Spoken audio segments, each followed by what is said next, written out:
जैसा कि आप देख सकते हैं तस्वीरों में, एक साइड जो है पुतिन का जो है यहाँ पे फोटो दिखाई दे रहा होगा आपको। बात दरअसल रूस की ही है।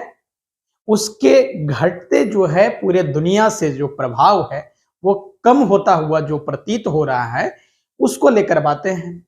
और साथ साथ में जो है उसके जो देश जो उसके साथ कभी खड़े हुआ करते थे, वो आज जो है उससे पिछड़ता हुआ नजर आ रहा है। उन्हीं को लेकर अब सारी बातें आज होने वाली है।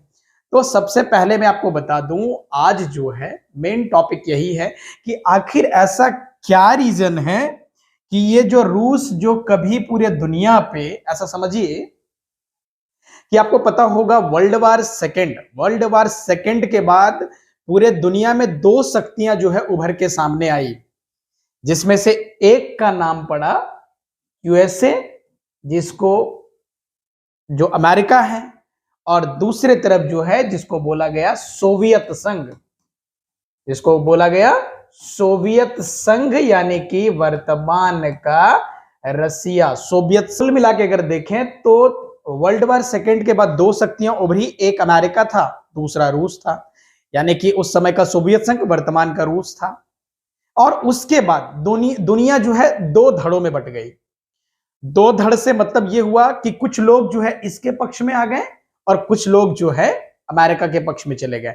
आज भी दुनिया लगभग जो है इन्हीं दो हिस्सों में दिखाई देता है।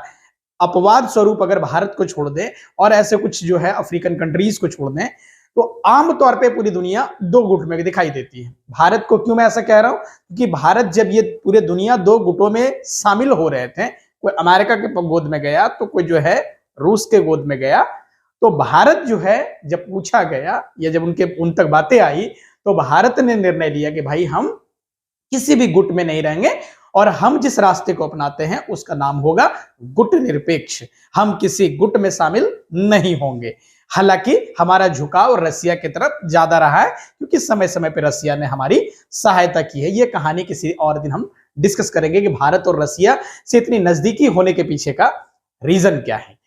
अभी वर्तमान में ये है, इसका पकड़ जो है छूटता जा रहा है उन देशों से जो सालों से इसके साथ थे, और ये जाके किसके गोद में जाके बैठ रहे हैं, तो वो अमेरिका के गोद में जाके बैठ रहे हैं।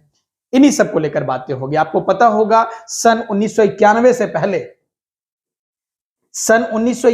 से पहले ये जो रसिया जिसको कहते हैं, ये पूरा का पूरा सोवियत संघ कहलाता था। इसमें टोटल जो है 15 देश होते थे, और वो जो है 1991 के टाइम ये सारे देश टूट गए।